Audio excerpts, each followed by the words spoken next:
মোর তোমার নাই তুলনা ধন্য হলো কাবা ধন্য সারাগে জামানা ধন্য হলো কাবা ধন্য সারাগে জামানা নূরের আভায় জগৎ চমকায় নূরের আভায় জগৎ চমকায় চমকায় সারা কায়না ধন্য হলো কাবা ধন্য সারাগে জামানা ওগো বেমিসাল নবী মোর তোমার নাই তুলনা ওগো বেমিসাল নবী মোর তোমার নাই তুলনা ওগো বেমিসাল নবী মোর তোমার নাই তুলনা ওগো বেমিসাল নবী মোর তোমার নাই তুলনা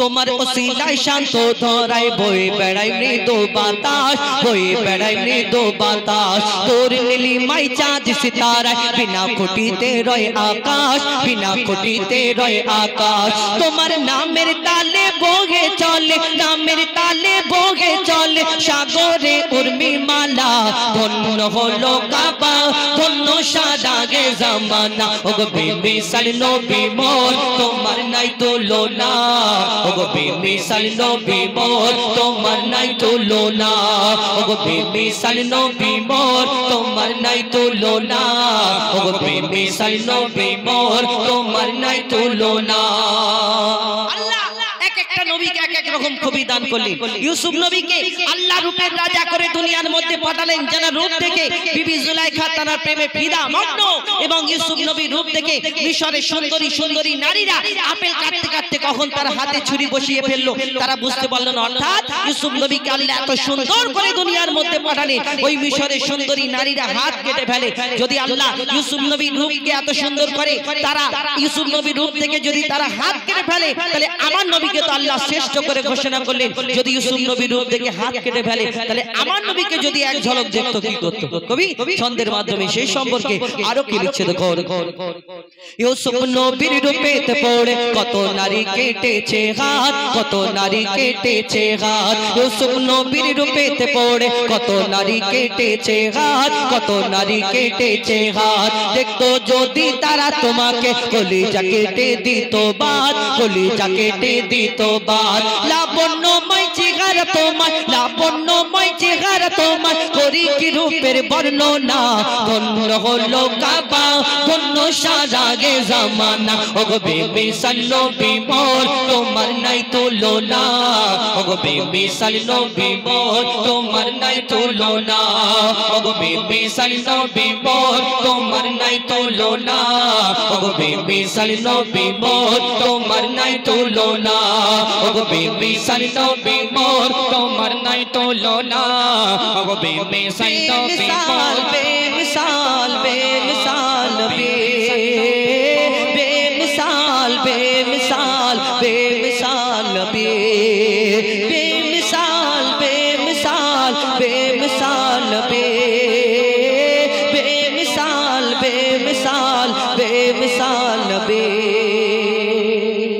শুনে এইবার আমি কিছু ঘটনামূলক গজল আপনাদের সম্মুখে তুলে ধরবো মন দিয়ে শুনতে হবে আপনাদের এই এটা কি খাজুরডাঙ্গা খাজুরডাঙ্গা তাহলে একটা খেজুরের ঘটনা বলি খাজুরডাঙ্গাতে এসেছি একটা খেজুরের ঘটনা বলি মন দিয়ে শুনতে হবে বুঝতে হবে আমার অনেক ভাই বন্ধু বাবাজিরা এখানে উপস্থিত আমার মা বোনেরা আমাদের গজল একটু মন দিয়ে শুনতে হবে তবে বুঝতে পারবেন এই যে খাজুরডাঙ্গাতে আমরা এসেছি আমি একটা খেজুরের ঘটনা বলি আপনাদের খাজুরডাঙ্গাতে কত কত শো কত হাজার খেজুর গাছ আছে কোনো ঠিক নেই তাই তো অনেক খেজুর গাছ আছে তো খেজুর গাছে যদি আপনাদের এই খাজুরডাঙ্গায় যদি যতই খেজুর গাছ থাকুক না কেন কোনো একটা খেজুর গাছ দেখাতে পারবেন না যে খাজুরডাঙ্গায় খেজুর গাছ আছে কিন্তু সেই খেজুরের মধ্যে খেজুর সেই গাছের মধ্যে খেজুর হয় কিন্তু খেজুরের মধ্যে দানা থাকে না এরকম কোনো গাছ দেখাতে পারবেন না এই বিনা দানার খেজুর কোনো গাছের মধ্যে হয় না হয় না কিন্তু আপনাদের এই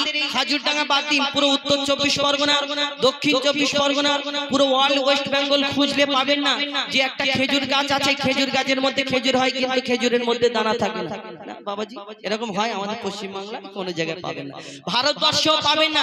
আপনি ওই আরবের বুকে যারা হাজী সাহেবগঞ্জ যান, হজ থেকে ফেরার সময় আমাদের জন্য খেজুর আর পানি আনে, আর এই খেজুর আর পানি আনে, আর আমাদের সকলকে খেজুর খাওয়ার জন্য আমাদের ওই চিন্নি মতন এইরকম আমাদের একটা দুটো করে দেয়। কিন্তু এই হাজী সাহেব যে খেজুর আনে তার মধ্যে যারা খুব ক্লোজ আত্মীয়, কাছের আত্মীয়, তারা দেখবেন ওই তাদেরকে অনেক রকম খেজুর দেওয়া হয়, গোল খেজুর, পাকা খেজুর, লম্বা খেজুর, শুকনো খেজুর, কালো খেজুর, কাঁচা খেজুর, পাকা খেজুর, তার মধ্যে একটা খেজুর থাকে বিনা দানার খেজুর, হয় কি না? বিনা দানার খেজুর হজ থেকে আনে। তো এই বিনা দানার খেজুর যদি আরবের বুকে এত খেজুর হয়, সব খেজুরের মধ্যে যদি দানা থাকে, এই বিনা দানার খেজুরটা হলো কোথা, এলো কোথা থেকে? বিনা দানার খেজুর। মন দিয়ে শুনতে হবে। আমার নবীর কাছে, আমার নবীর জামানায় এই ঘটনা ঘটে, আর সেই থেকে এই বিনা দানার খেজুর। আমি ছোটবেলায় ভাবতাম হয়তো এই খেজুর যে বিনা দানার খেজুর হয়তো সরকার থেকে ওই খেজুরের দানা বের করে দেয় খাওয়ার সুবিধা করার জন্য, না, এই বিনা দানার খেজুর গাছ থেকে হয়। মন দিয়ে শুনতে হবে। এই শুধু গজলটা খেজুরের ঘটনা নেই, এরপরে হাবিল কাবিল গাইবো ইনশাআল্লাহ। তো শুধু খেজুরের ঘটনা নেই, অনেক কটা ঘটনা রয়েছে, মন দিয়ে শুনতে হবে। আমার নবী পাক সাল্লাল্লাহু আলাইহি ওয়াসাল্লাম যখন মা আমিনার ঘরে তাশরীফ আনেন, মা আমিনা তেমন কিছু ছিল না। মা আমিনা চিন্তা করে, হ্যাঁ আল্লাহ, এত সুন্দর ফুটফুটে বাচ্চা, এর আব্বা নেই, আমি একে লালন পালন করব, এবং দাইমারা আসবে দুধ পান করানোর জন্য, একে কেউ নেবে না কেন, এর আব্বা নেই। মা আমিনা চিন্তা করে কেমন করে লালন পালন করব। আল্লাহর তরফ থেকে কি খবর পাঠায়, কি খবর আসে কবি ছন্দের মাধ্যমে, অতি মূল্যবান কথাই হচ্ছে।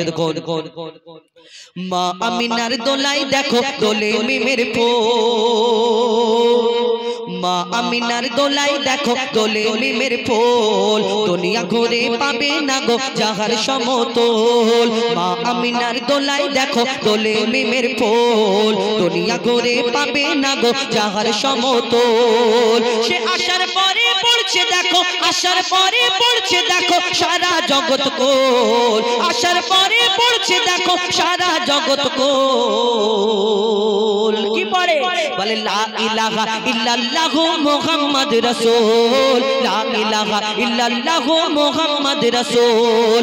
মা আমিনার দোলাই দেখো দোলে মিমের ফুল, দুনিয়া ঘুরে পাবে না গো যাহার সমতল। মা আমিনা চিন্তা করে, আল্লাহর তরফ থেকে খবর আসে, মা আমিনা চিন্তা করো না। কি খবর আসে? কবি ছন্দের মাধ্যমে আরো কি লিখছে দেখো। পিতার ছায়া ছিল না মাথায়, নবী জন্ম নিল যখন, শুধু ছিল মা আমিনা, ছিল না ভাই বোন, শুধু ছিল মা আমিনা, ছিল না ভাই বোন। জন্মকালে এতিম বলে মা আমিনা ভাবে, নবী জন্মকালে এতিম বলে মা আমিনা ভাবে, আমি করব কেমন লালন পালন, খোদা গো কি হবে, আমি করব কেমন লালন পালন, খোদা গো কি হবে। তখনই এক খবর আসে, শোনো আমিনা বিবি, তোমার কোলে নাজিল হলো খোদার শ্রেষ্ঠ নবী। আল্লাহ স্বয়ং তার লালন পালনে নিয়েছে গো ভার, আর জিবরিল আমিন থাকবে হোগে ওর পাহারাদার।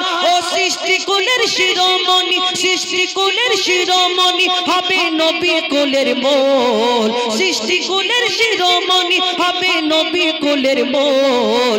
দুনিয়াতে যার নাম হবে মুহাম্মদ রাসূল, দুনিয়াতে যার নাম হবে মুহাম্মদ রাসূল। মা আমিনার দোলাই দেখো দোলে মিমের ফুল, দুনিয়া ঘুরে পাবে না গো যাহার সমতল। বিনা দানার খেজুর কি করে হলো? মন দিয়ে শুনতে হবে। একদিন এক ইহুদি এসে প্রশ্ন করে, বলো মুহাম্মদ, তুমি দুনিয়াতে শেষ নবী, তুমি তোমার আল্লাহ এক, আল্লাহ নিরাকার, এই দুনিয়াতে তোমার ধর্ম শ্রেষ্ঠ ধর্ম, তুমি যে প্রচার করছো